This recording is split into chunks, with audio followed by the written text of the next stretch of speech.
Hi, welcome to this week's edition of Blues Talk, where again John, Dave and myself are going to look back over our emphatic victory against against Cast at the weekend, review all the other games that were played in the Heineken Cup, and look forward to our big match against the Ospreys at the weekend and all the other Heineken Cup fixtures. So boys, 22-29, got out of jail.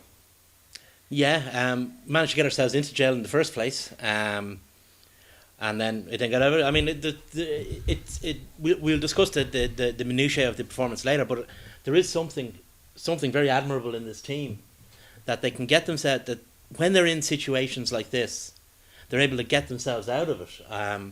Whether it's spirit, whether it's game intelligence, whatever it is. I mean, you think back to the Stoop, you think back to the Millennium Stadium, over in Bordeaux. All situations where, lesser teams would have crumbled in the face of what, the situation they got themselves into, let's be fair. But they didn't. They got themselves out of it. They played themselves out of it. Still didn't play particularly well. There were areas that have been spoken about at length on this show before that were still problem areas. But, they had to go in, they had to get 4 points, and they had to come home, and that's what they did. Mm-hmm. They certainly did. Well, arguably they only needed one, but I'm very glad they got 4. Which means they only need 1 this week. But the game itself, it was a bit of a roller coaster ride. Extreme depression when you're 14-0 down away in France, and then back to elation when you're back in the game. A few of the things that are tackling pretty obviously. There seemed to be a big green light down the centre of the pitch, and whether it was down to having a rookie 7 who wasn't coming off the side of the scrum, whether it was down to Goppert's missing tackles, whether the 2 centres weren't up to their usual standards, but it seemed to affect everybody. It didn't seem to matter who. It wasn't just missing tackles. When we were getting onto the ball, we were letting them. When we were getting the man, we were letting them pass out of the tackle. Yeah, that's missing a tackle as far as I'm concerned. Well, we lost the contact both with and without the ball in the early stages of the match. I mean, he's a fantastic player, but Diarra owned our back row for the first, half hour or so, and caused trouble until he had to go off from there on in. And it's something that we said about the Ulster game. We got into the red zone a couple of times against Ulster in the ODS. We're not looking as likely to score as we used to. But we're not protecting the ball as well. Now, there were elements of better ball protection in this game. I mean, we went through a number of phases, for example, in both Goppert's tries, and held on to the ball. Well, not so much the second one, but certainly the first one, held on to the ball. But, when you go away to France, it's hard to get the ball in the first place, You have to be very careful with it when you have it. Well, when you give away 3 or 4 turnovers in the scrum, like they must take, they took 2 or 3 or 4 against the head, and it looked like that Cronin just doesn't seem to be able to strike the ball. He's not hooking. And I've seen it since the very first game of the season, where I think it was Nigel Owens. Was it Nigel Owens that was reffing it? It was Redden was. He was penalised. Then he penalised Boss. He carded Boss for. Yeah. For, I don't think it was Nigel, because we were playing Clonethley in that match. Oh yeah. Well, yeah, that's true. Whoever it was, you could see that Cronin was just leaving his foot stuck out, and he still does it. He just seems to leave the foot. To deflect it, and Redden tries to hit it. So if Redden misses hitting they win the scrum, or else he does hit it and it goes backwards, or he's done for a crooked in. I think Redden has probably improved in learning how to deal with Cronin's lack of hooking. But it's definitely you have to think that he won't lift his foot off the ground because he's going to disappear backwards. But it may be that. Well, that's he's going to lose the ball. He might as well bloody hook and go backwards. You might as well go backwards with the ball than stay steady without it. Yeah. Because as things stand, I mean, those weren't failures of our scrum in that we were driven off the ball or they drove us back. It was a failure of just the sheer technical element of getting the ball from the front row to the back of the scrum. We didn't do it. The ball wasn't hooked, and you can say, we can play the Argentinian, what is it, the Bajada method or whatever, and we're all 3 drive over the ball, etc., etc. To do that, you have to actually drive over the ball, and if you're not so dominant that you can't do that, then you're left in a situation where even if the opposition scrum is going backwards, you've gifted their hooker, even though it's on his non-striking foot, you've gifted him that extra half second he needs to get his foot round it, because even if it's not his natural foot, and get it back. And I mean, we have one of the best ball handling and footballing with the ball at his feet, number 8s in Europe. You know, so even if you do take that hit and that risk that the scrum might get shunted back a little bit because the hooker has taken his foot off the ground to win the ball. You've got the man to it's clean not it up. not a massive problem for Jamie. He's very good in that situation. Yeah. It's almost a cliche at this stage that he's good on a retreating scrum. You know, and it's one of his big. But like when we did win pluses. scrum ball, we scored our first try off it. The scrum was fairly solid. In fact, we got a little bit of a nudge on it, putting them on their back foot and enable Gotbert to give him that extra metre of space to cut back in. Well, I think there was an element in that scrum of, oh Jesus, we can't afford to lose this, let's just play it straight. And, you know, they won the ball and they won it handy enough. Because I don't think the Castres scrum is as fearsome as other scrums in France might be. It's good, all French scrums are good, but it's not the fearsomely destructive unit. I mean, there was talk when they were bringing on their substitutes about this fearsome Georgian or whatever they brought on. Yeah. Well, you know, so what? Well, he didn't have Capo Ortega behind No. him, for example. There was a couple of those. I'm not sure that he was even injured as well. There was No. a couple of guys I think that might have been just rested. And you know, bit of a mistake if they'd any hopes of Which not they did have. disappointing their which they did have, as it turned out. And maybe if they had say Cockett and Capo Ortega, they could have given us a real, you know, Battle. a bigger scare Yeah. than Well, we like- already got. You know, like we've spoken about the tackle area, we've spoken about the scrum, but also our ruck defence was just atrocious too. Like the amount of times they stole the ball, they came through the middle of it. Actually, lads, how did we win this game? But that's nothing new. I mean, we've said that all season. We've been complaining all season about ball protection at the breakdown. Whether sometimes we overcommit, sometimes we get. It's like the three bears you were saying earlier. Sometimes there's too much, sometimes not enough, but sometimes you get it just right. But you know, it's 1 in 3 kind of thing. It's something we have to do. We have to protect our ball at the breakdown. I mean, as I said earlier, Diarra is a very good player. He's a very strong guy, but you know, we were letting him have free rein because we weren't doing much to stop him. I wonder, was it a combination of Kevin McLaughlin coming back from injury, being a bit off sorts, and Jordy Murphy being a rookie at 7, and certainly in a Heineken Cup. It was his first start. His first Heineken Cup start. I'm not so sure about that because, you know, we've got guys from 1 through to 13 Who can rook. I mean, some of our best brookers are actually our 2 centres. So if I think it was a systems issue. I think that whatever way O'Connor, and I haven't really managed to identify yet, like what he's actually trying to do. Sometimes it's Well, as long as no other team can that's identify it. Yeah. it as well. It has to be said that they are considerably brighter than me. But you know, I haven't really. It's very hard to tie down his actual game plan. You know, certainly from my viewing of it, I don't know what you think, but certainly at the breakdown, it's very hard to tie down what exactly he's trying to do. Because for a team like ours, and the way that we have been successful over the years, is quick ball and rooks cleared out really quick. Don't commit on an opposition ball, commit on our own ball.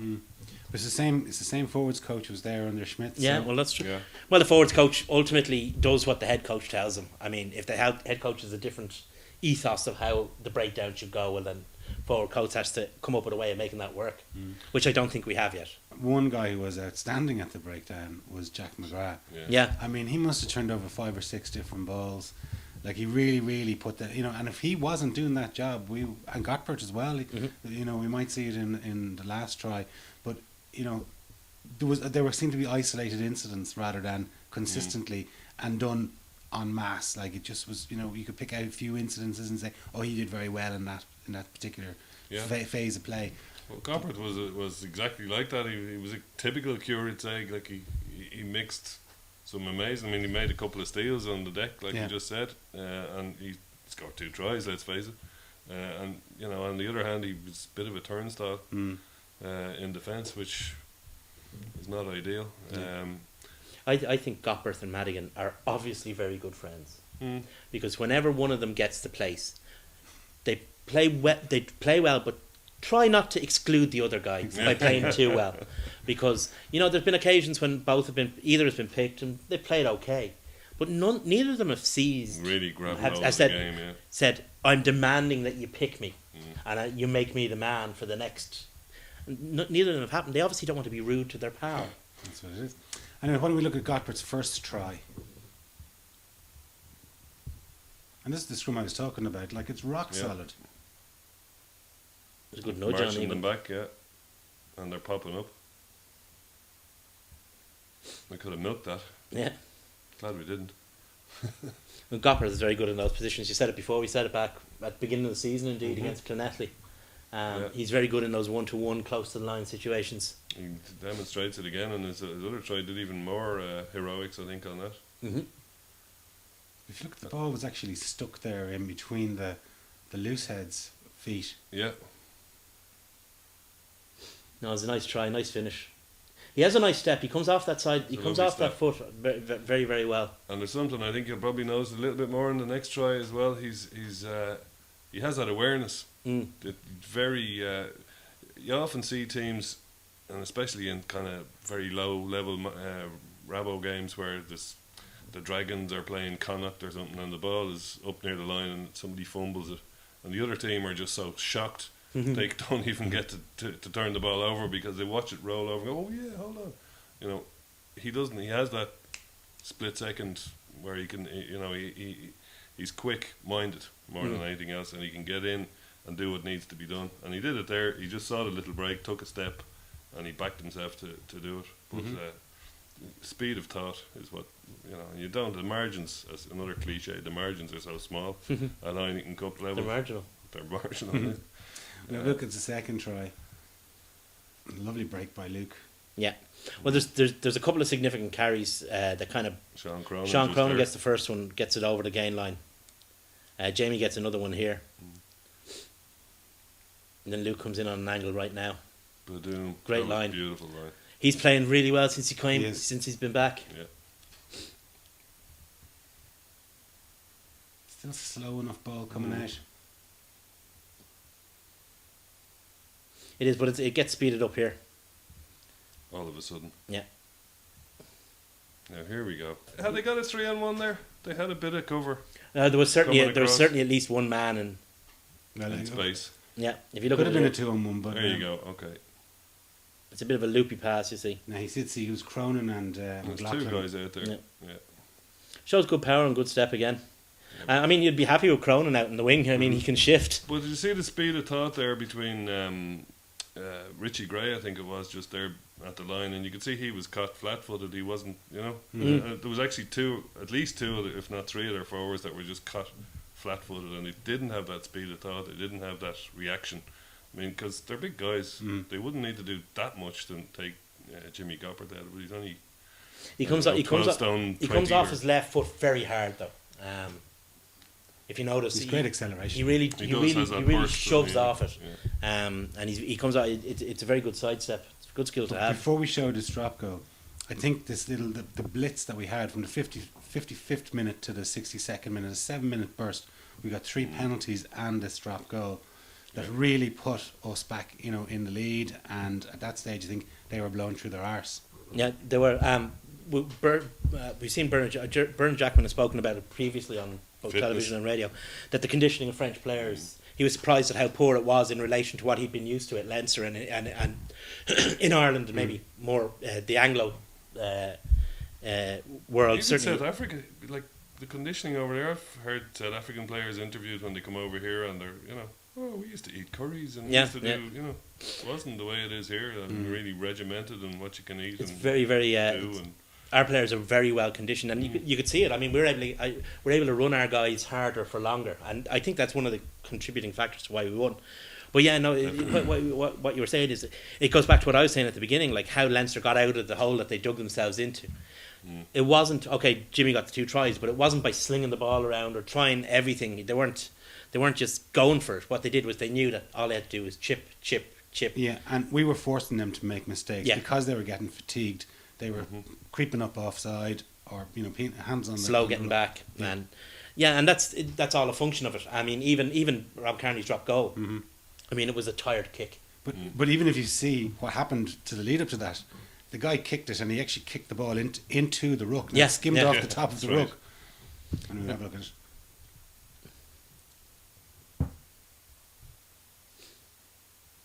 We actually get turned Turned over over, here. There's the area in. Well done. It's just That man. messy, though. Yeah.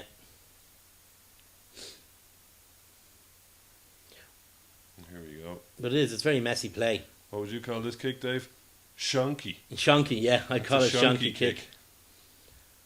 There's Rob. That wasn't a shonky kick. No. Rob loves the old drop goals in the sports fields of France. Bit of a show pony, Rob, huh? Yeah. You don't drop goals. It's a skill he has, and it's It's great. it's come in very useful. Because it might have been easy to hit that ball up or whatever and try and play for the 3 points but Rob knew he could take the 3 points because that's what we needed. All we needed was the 3 points because that and the next penalty put us into the lead. Yeah. So it was just a matter of not doing anything silly, not attacking with gay abandon. It was chip, and that has another effect as well. If a team puts together a wonderful back move and cuts the opposition apart and scores a try through some kind of fluke, if you like, the opposition can console themselves with that. But if they've been under the cosh for 10, 12 minutes, like we put them under, by constantly taking them on, making them make mistakes, that has a negative mental outcome for them. Yeah. Yeah, well, you mentioned silly. We were winning the game and we were quite comfortable with 11 minutes to go. And then Cronin gets himself sin-binned rather foolishly and puts us under pressure again for those last 10 minutes. And thankfully, Murphy was on the right side of that try. Pressure is for tires, lads. Pressure is for tires. Well, as I said to you before, pressure is what makes diamonds. Well, Well, here's a lad who's certainly playing up to his possible predecessor. Well, the key thing to notice here is the tackle Jennings makes once the maul splits. I'm looking out for that. Here it comes. There. Boom! And then the clear out that Healy puts in. Oh, yeah. Absolutely demolishes them. Absolutely demolishes them. And that was a fresh Healy and a fresh Jennings as yeah, well. and that cut them apart. And that was a fresh and frustrated Healy. Jennings he really had a good game. He kind of shored up the defence and a lot of the link play when he came on. But I think when we brought on our bench, Watch Healy here. Jesus. our bench made such a significant difference to the game. Yeah. Where they seemed to Especially take, those two. they took off their better players, but the guys that they brought on certainly didn't make as big inroads into it as our guys did. And if you look at the build up to this try, If you look at here, it's Jennings throwing in. Yeah. but you mentioned it was Jennings, Healy, Madigan is involved with this as well. Mhm. And Gopperth turns over the ball here. There we So go. we lose our own line out, and there's Gopperth. And Madigan's sniffing around for an opportunity. You can see him, and he he's changes moving the back, direction. yeah. Here we go. No, he spots open space, and he spots the fact that there's two forwards as well.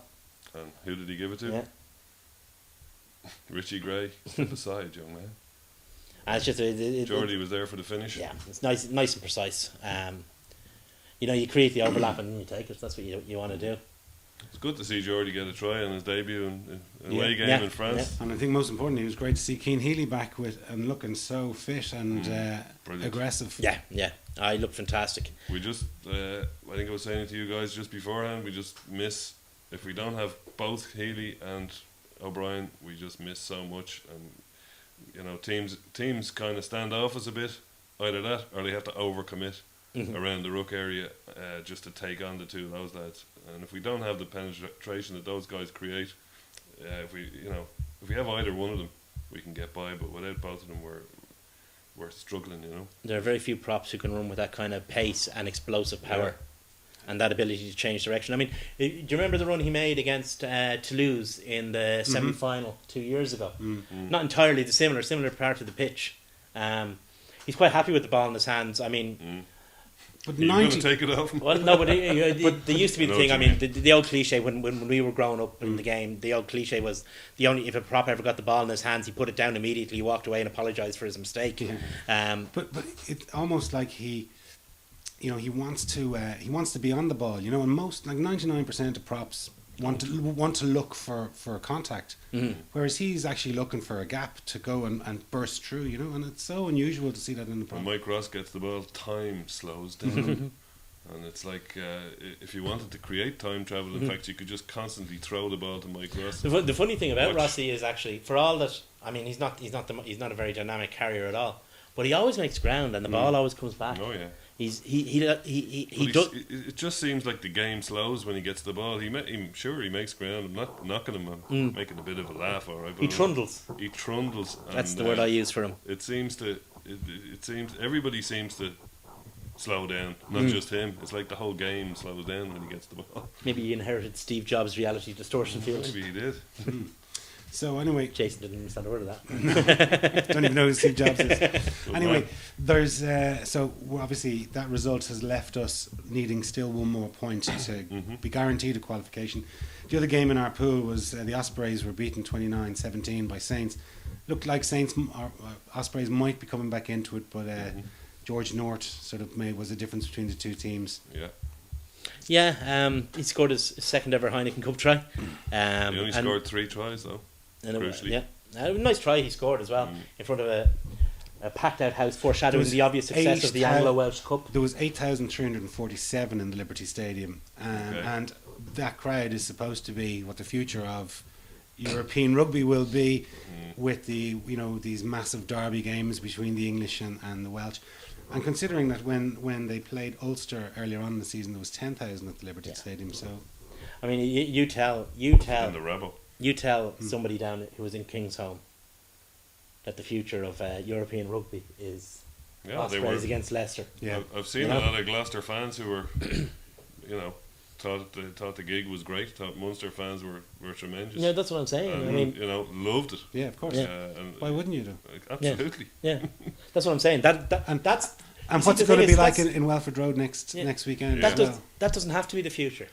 I mean, that doesn't have to. That's what we have. That's the present. I mean, that's the reality we have. The reality we have is far better than the Anglo-Welsh is a dystopian future. I mean, that's if we're what going it down is. that tangent, I'd say that the PRL would love to have an Anglo-Irish league rather than an Anglo-Welsh league. If we weren't controlled by our union and we're separate regions, the way the Welsh are, I'd say it'd be. I'd say they'd love to get us over.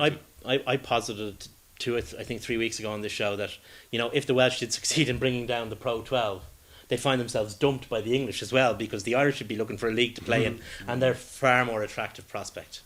You'd have to think so. There was never any win. But anyway, back onto the topic. Ospreys. I quite like the Ospreys. Grudging respect. Is I have a lot of respect for them. I have a lot of respect for what they do on the pitch, obviously, because God knows they've done enough damage to us. But the fans are good, because the guys who actually go there, I mean, you don't go to an Ospreys match because it's glamorous. And certainly not in the Heineken Cup when they've only got 5 points from their 5 games. You don't do that because it's glamorous. You do that because you love your team. So you have to give kudos to those guys. But Ospreys have been on a downward spiral ever since they lost the Galacticos in terms of the quality, in terms of the spirit. Results, they haven't. In terms of the spirit within the club, I think they've actually been on an upward spiral, and I think that's what it shows. That the fact that the results have remained constant despite the lack of star names, because they've got in guys who actually care about playing for the jersey. Well, when you say constant, like they've constantly been poor in the Heineken Cup. Oh yeah. But what I'm saying is, Pro 12, They they're have, yeah. So constant. but if you've got a team with 13 star names and 10 of them leave, you'd expect the results to drop off because you brought in 10 lesser players, but they haven't. And they've made up for it with a bit of passion. Yeah, well, they have. Yeah. I mean, Ospreys have always flattered to deceive. Back when they were at their peak, they thought they were as good as Toulouse or Munster, who were the big sides at the time. They thought they were in that bracket. They never were. They were always the Tottenham Hotspurs of. Well, when they were beaten by Biarritz, I think in the Heineken Cup quarter final in 2010, I think that was the last time they got out of And the in Spain. Yeah. Isn't it great about the tournament the way it is at the moment that I think you don't know where? I mean, there's one game to go. They've played 5, and no one has a clue where. It's in fact one of the most. It's one of the most early. We know that 6 of the finalists and almost 7. Yeah. You can nearly say 8. You can nearly say Leinster and Saracens are going to go in there, but the other 6 have qualified. Yeah. That's fairly rare. Mm-hmm. It's usually It's usually a last day job. Yeah. There's only 3 or 4. But no one that knows where they're qualify. going, who's going to No. be at home. And that's the thing. I mean, John's a big fan of working out all the different permutations, combinations. I am. about 4 or 5 years ago, I decided to knock it on the head because it was just too crazy. I mean, because of the nature. what makes it fun. That's what makes the tournament great. I think because. There are so many permutations and combinations possible on last day. Even though we know 6 of the quarterfinalists and we're pretty sure of the other 2, it's still there's still all this, kind of what's going to happen. Things can change literally in play, as it were. So that's the great thing about the tournament. I did a calculation earlier that if all 4 of the Irish teams won and all 3 of the currently qualified French teams lost, it'll turn everything upside down, and it'll be Ulster, Munster, Leinster as the top 3 seeds, with I think Toulon would have to go to Munster, and Claremont would have to come to Leinster. Okay. So it just shows you how Look, Toulouse are not going to lose. You can work it out, in Italy, and results can go whatever way you want. But we haven't played Claremont this season, which means we have to play them. So we've been getting them in the quarter. That's just it's an ineffable law of the universe. It's Pretty up there much. with Pretty close. thermodynamics and gravity and stuff. That at some stage of the season we have But- to play Claremont. But at that stage, they'd probably be up to about 75 wins on the trot. Wouldn't it be lovely? Wouldn't it? Oh, nippy lovely. In Pool 3, Connacht beat Zebra, but they didn't get the bonus point. But that was the third time this Heineken Cup that all the Irish teams won in the weekend. Yeah, incredible. Yeah, it was very good. And it's Connacht's third win for the second season in a row, which you gotta admire them for that. Like, I watched the Connacht Zebra game, and Connacht were really proficient. I mean, it wasn't fantastic stuff, but they were really proficient. And some guys put in very good performances, put in big performances.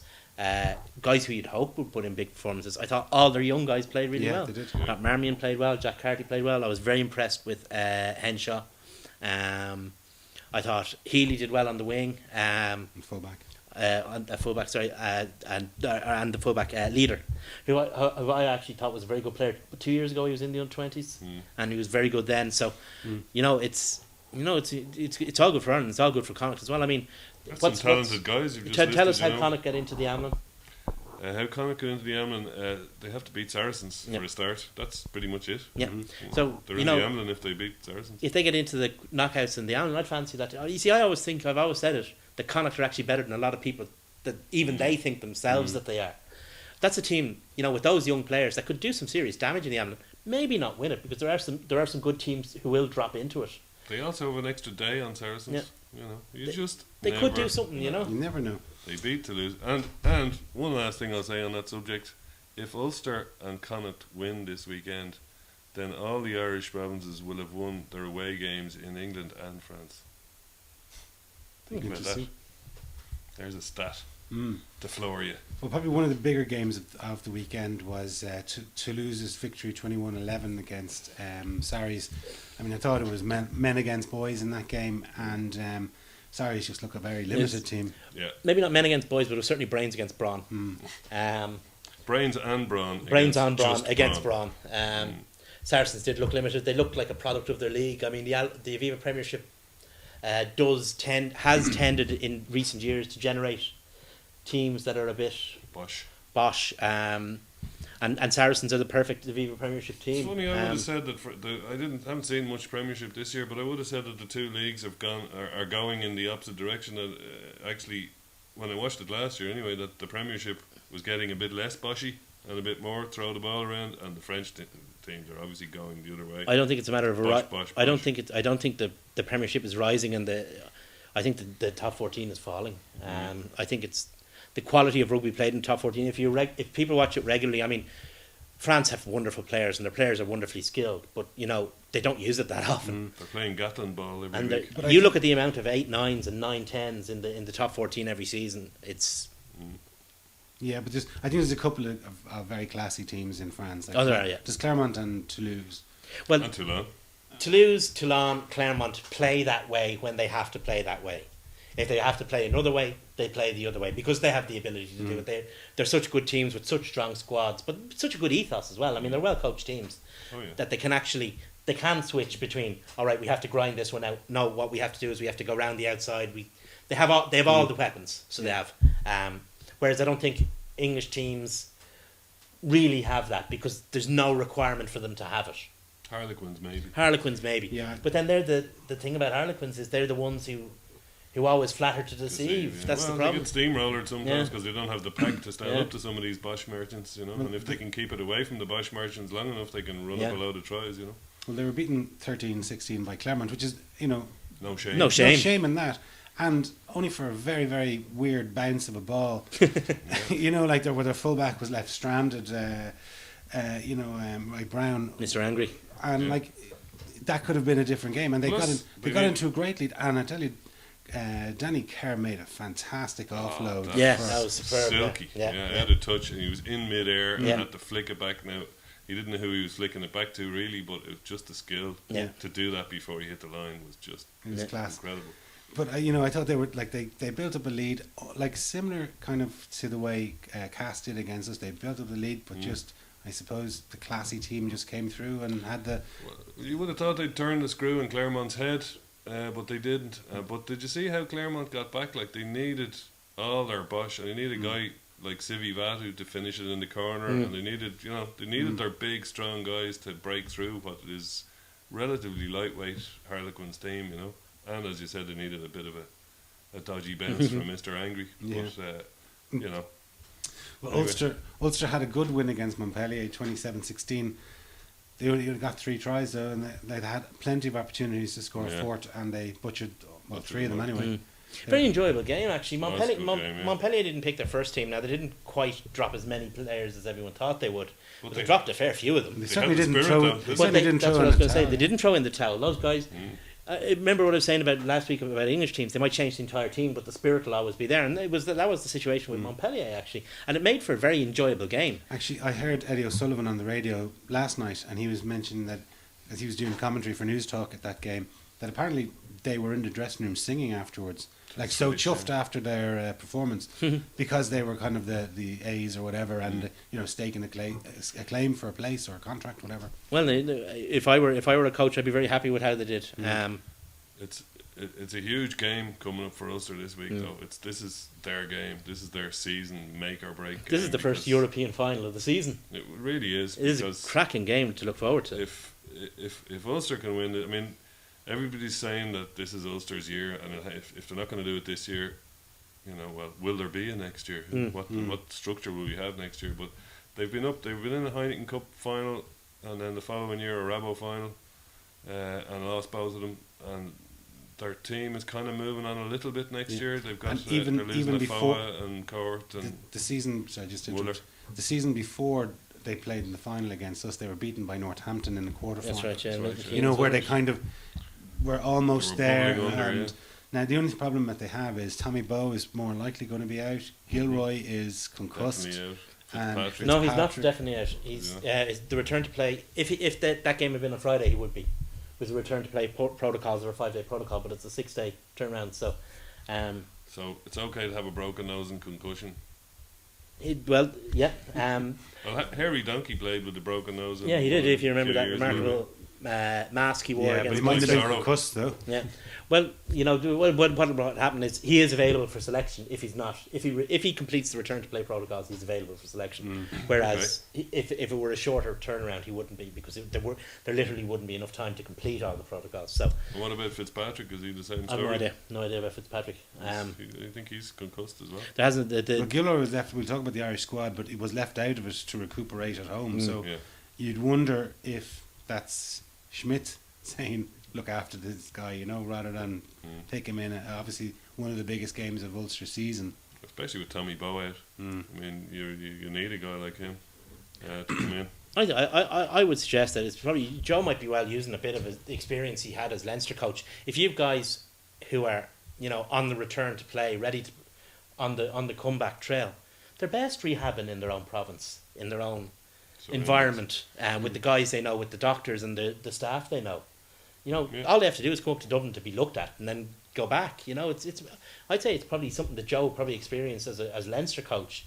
Yeah. That guys were been taken away from him, where he felt that they could be healed better just in their own environment. And you'll note the same has been done with, say, Simon Zebo, for example, who actually came back and played last week, but right. still looked. Yeah, Still needs a bit Yeah. of. But interestingly, McFadden was brought into the squad. So I'm going to start talking about the squad now. But McFadden was brought into the squad and hasn't played since the autumn internationals. Yeah. Whereas Zebo actually has returned from Munster and hasn't been included in With his McFadden 44. though, isn't it only a hand injury? It's a broken hand. Yeah. Yeah, but it's it's not something that stops you running or it's not you can be just as fit and ready to go more with a hand injury. It's I just appreciate that, context you but have to he, stay out of. he didn't play for Leinster at the weekend, whereas Zebo True. did play. Yeah. But then Munster would be shorter of back three players than Leinster would. Yeah, I guess. So I mean, maybe if we had the same squad profile as Munster do, we might have had McFadden back on the bench in the same way as It's Zebo funny, did. isn't So it? We were complaining about like a back three players a few months ago. But to finish off on Ulster, what it was developing there was that they're losing Mueller, Court, and Afoa next year for sure, possibly more.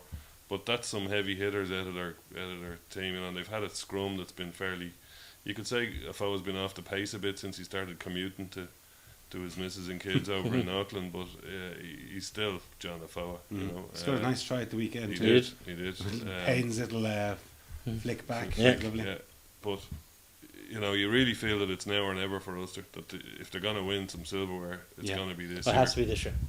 If they don't get a decent home quarter final, which is all down to next week, they only need a draw, which sometimes is a kiss of death. You're sometimes better off needing the full Monty. Well, but I think Tigers seem to be able to time it. Like I think They do, they got their bonus point against Treviso quite late on. They got a bonus point against Montpellier late on as well. They Although got one it's- against Ulster as they're well. crafty. They have are. the nous. Although it's not a So ground, Shane that- Jennings and Leo Cullen got it. they don't have the unbeaten record that Claremont have in their home ground. But Welford Road is every bit as difficult a place to go to get a result if you need one. It's probably up there as one of the most difficult grounds in Europe to go, because what Leicester have that Claremont don't have is resolve.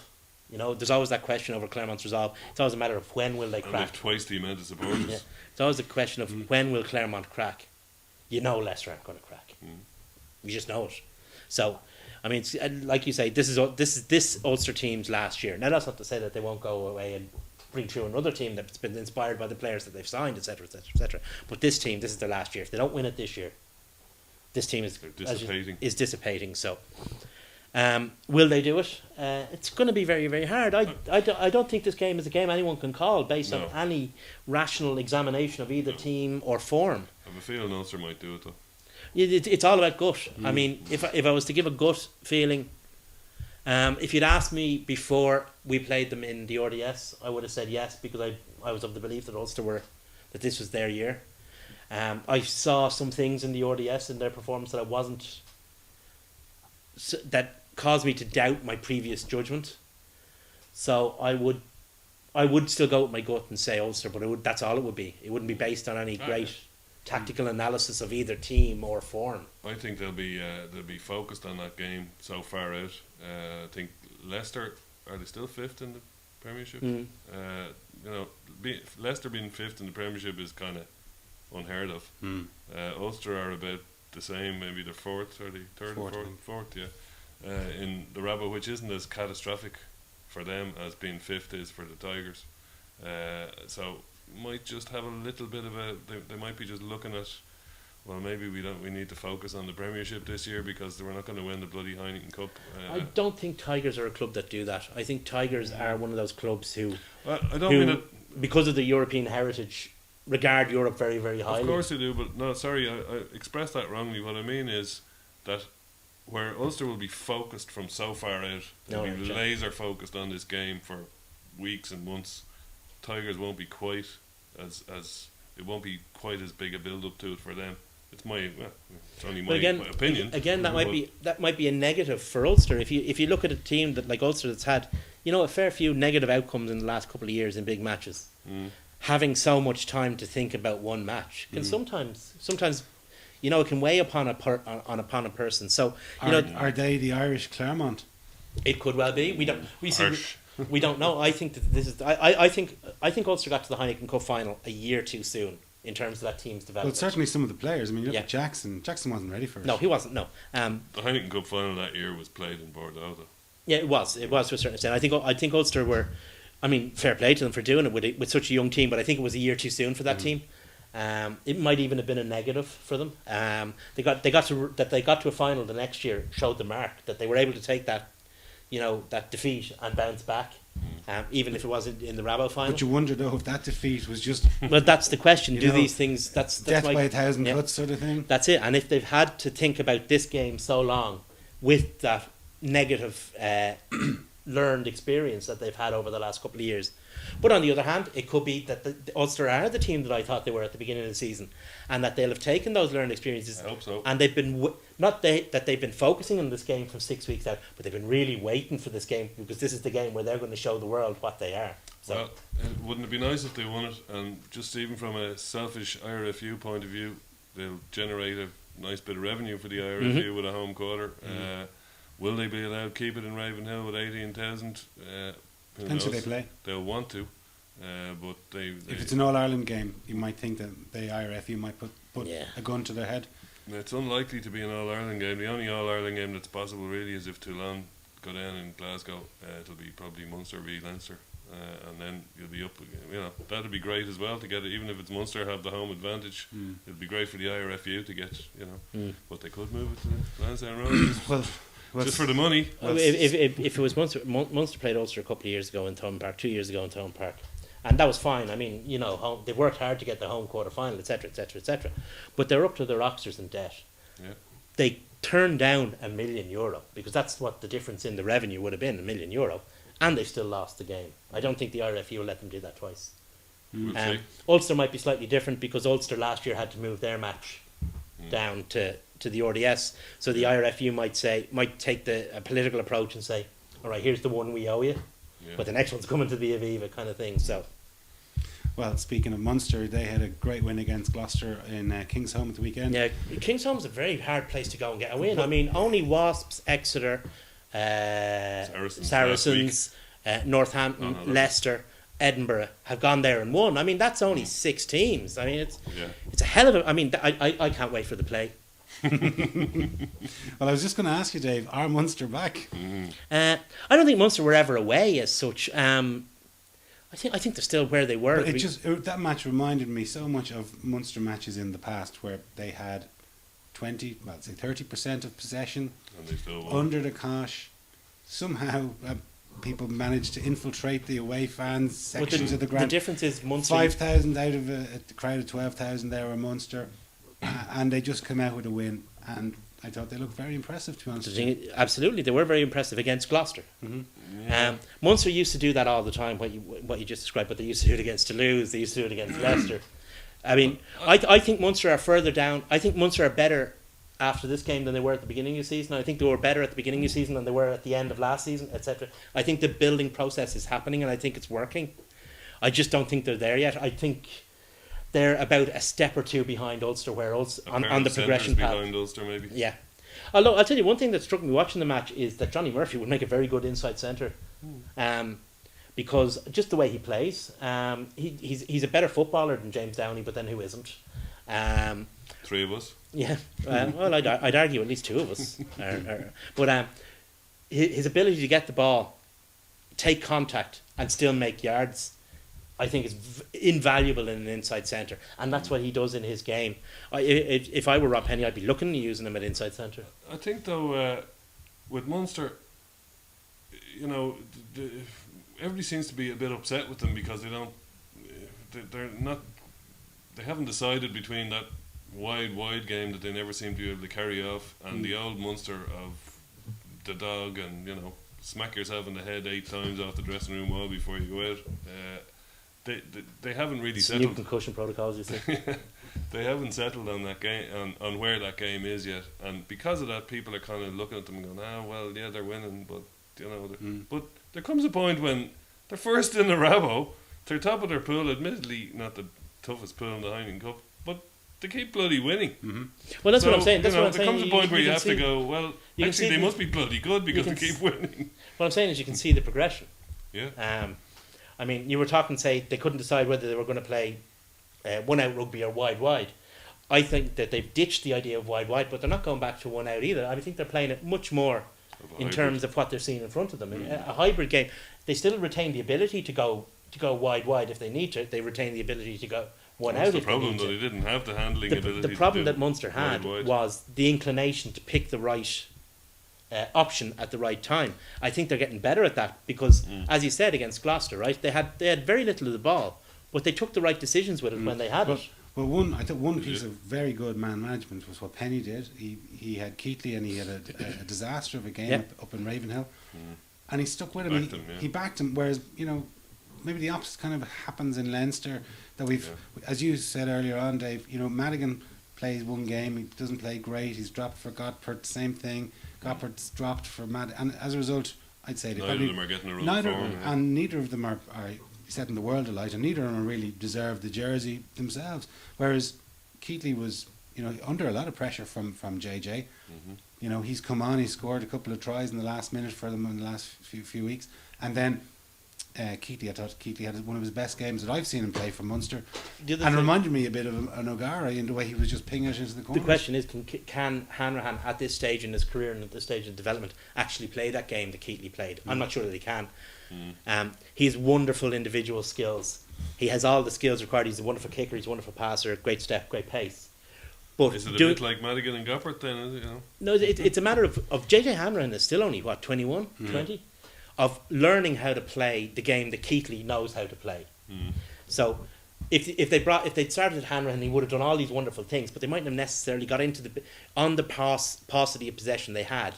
He mightn't have been able to get them into the positions to take advantage of it the way that Keatley was. So I don't think that Keatley was ever not an option for this game. I think Penny was always going to go with Keatley because Keatley plays the kind of game that you have to play in Europe.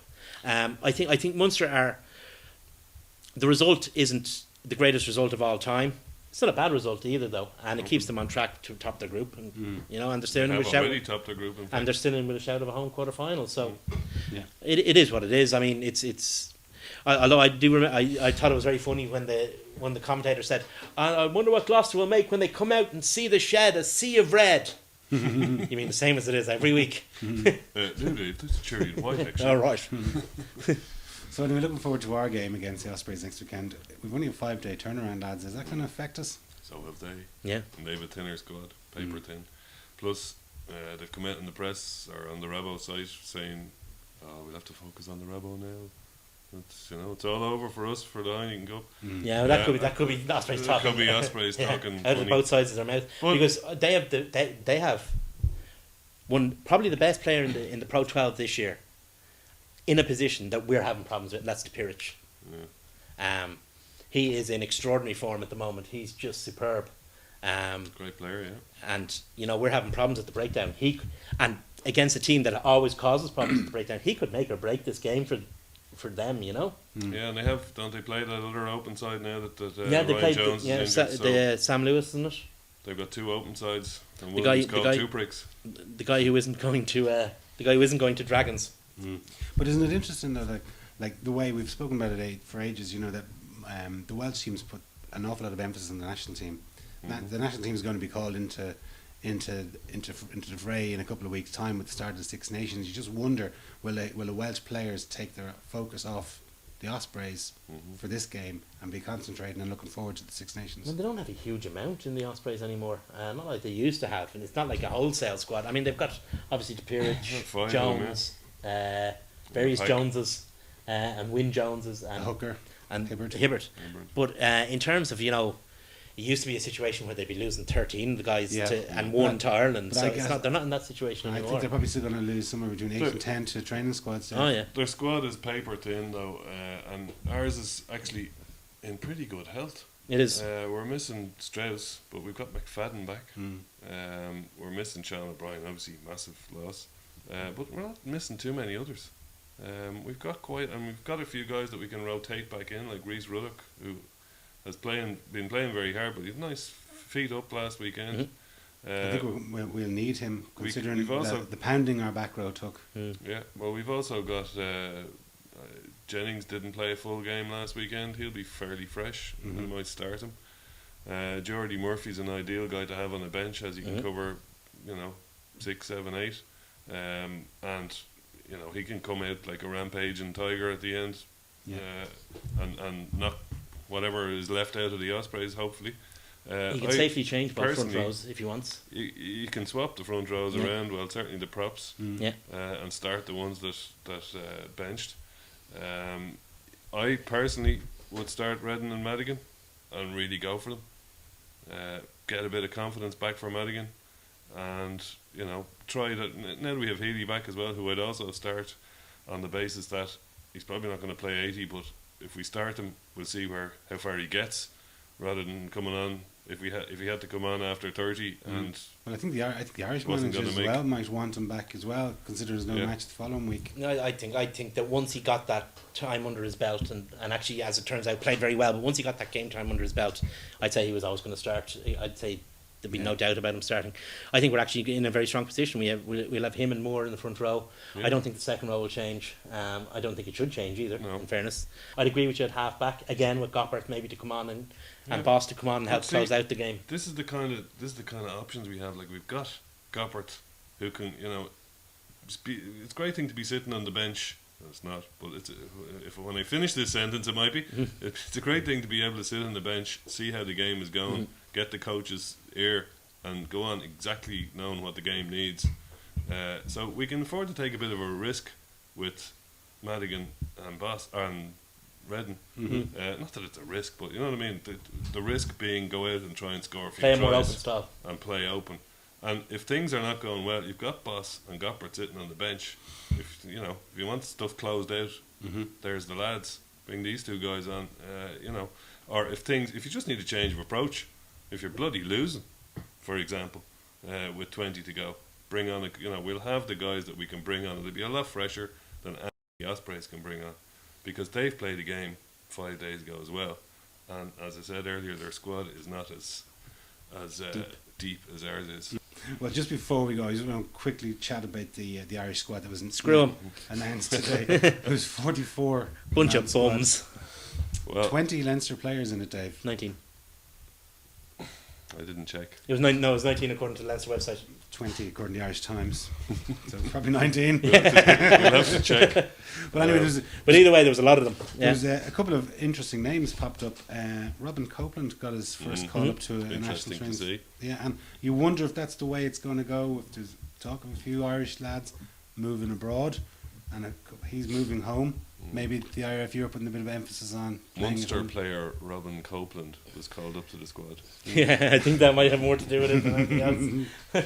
Well, there was two young Leinster fellas, Marty Moore and Geordie Murphy were called up as well, which is fair play to them for considering that neither of them were probably going to be Heineken Cup players at the start of our season, but both of them have come through so well this year. Well, what I think is interesting, rather than respond to the calls to pick every fella in nappies for the autumn internationals, what Joe's actually done is he's waited until he's seen guys who established a fair bit of form over the course of 6-7 months, and then picked them. So you've got all your Marmion is in the squad, for example. Obviously Henshaw's in the squad. Interesting, Rodney Ayew is in the squad. Robbie Dyke, both qualified with the again more aimed, I'd say, towards the Wolfhounds than the seniors, but at least they're there. You can see the way the squad splits neatly into Wolfhounds players, and although it's a bit thin in certain areas, like if you look at the second row, I think there's only one Wolfhounds game this season. There is, against Saxons. Gloucester in Kingsholm in a week and a half. But you can see the way it splits down. If you take it that because Donnacha Ryan is out, we'd say Mike McCarthy, Devin Toner and Paul O'Connell are going to be the main men for the top team. Then you're left with Henderson and Tui for the Wolfhounds game. Who do you put on the bench? Well, see, that doesn't preclude them calling up anyone else either, remember. That's and you've also got guys. Maybe he wants to. I mean, it's been mentioned, and I think it's stupid. But anyway, Robin Copeland can't play in the second row. That's true. Yeah, that's another thing. He could certainly cover it off the bench. He could cover it off the bench as a utility forward. So there's guys there, but it's good to see guys who've done well this season, not been rushed into it in autumn when people were confident, but to actually be brought into the wider squad. Now, once they've, they're comfortable in themselves. I mean, okay, it's obviously Stephen Archer still in the squad, so it's obviously not all that serious. But poor Stephen Archer. But the improvement that man has made in the last 18 months, and you're still giving it. I know it was from a very low base. it was for him. But, it's like one of those world's fattest teens programs. Now, you look at guys. His ma. Yeah, you look at guys who are doing well in the program, like Rodney Ayew, like Kilcoyne, like Fitzpatrick. Guys who might be bubbling below the more established names, but are still been brought into, who have been noticed, and it shows that. And that message goes out not just to them, but to guys who might be just a little bit below them as well. That if you work hard, you will get noticed. But that's all you can say. I mean, 44 players in the squad. Add the guys who are injured. I mean, are there really any other players left in the 4 provincial squads that could be called? That's the big the answer thing about is it. not really. 42 guys. Yeah. I mean, every dog and devil is in there. Yeah. Kevin McLaughlin is probably the biggest, Yeah. highest profile absentee. And you've got McLaughlin, but he Colin, knows what he gets. and some of the older Connacht guys who haven't made it this time. Am I right in That's pretty saying much it. Roger Wilson didn't make it? No. Considering Darren Cave's comments that he should be playing ahead of Jamie Heaslip. I don't think he actually said that. I think he's slightly misquoted. I don't think they need Roger Wilson. They already have a photographer. Roger Wilson is in shocking form for Ulster. Anytime I've seen him, he's not playing well. Hasn't done that. In well fairness to since he Darren came back. Cave, he had a pretty poor game against Leinster there He did. a couple of weeks ago. Anonymous. But then again, so is Marshall, who's a very good player too. But again, you see, you're talking about, say, Darren Cave having a poor game against Leinster, and Marshall, which indeed they did. But that's the blip over a whole. I know, absolutely. Yeah. 7 month No, I'm period. just saying that. Whereas Wilson has been quite poor this season. has. full But stop. when Cave comes out and shouts his mouth off, Yeah. you have to back it up. He's and done the old "I never said them things" kind of thing. Even though they played back the even though they exact- played it back the interview, and it was he did say them things. But we're gonna accept his excuse, and say it was Mario Rosenstrop. Frustration. Yeah, but no, that's the advantage. That goes back to what I was saying about the squad is picked over the whole the half season so far, not based on one match. If you base it on one match, you could have half the Leinster team out of it. Yeah. Or half the Connacht team out of it, or half the Munster team out of it, or whatever. You can always. But you can see what he's going to do. Like you can see, Marmion is probably going to get a Wolfhounds cap for sure. I'd love to see him get I'd on say the bench. he's going to get a bench in the Six Nations. That could So I would. easily happen too, and I'd love to see it. Connacht developed a lot of young guys that came through the under-20s. They had a very good under-20 team themselves, actually. They did, yeah. That won either won or finished runners-up in the Interprovincial Championship maybe yeah. 3 years ago. Griffin was in that team, McKeown was in that team, Tiernan O'Halloran was in that team. Kind of the forgotten man of Irish rugby, actually. So all those guys have come through. Pride of Marmion, Spittle. the pride of Spittle. So Marmion has come through as well as part of that. So it's good to see. Well, anyway, if you're going to the RDS, enjoy the feast of rugby over the weekend. Cheers.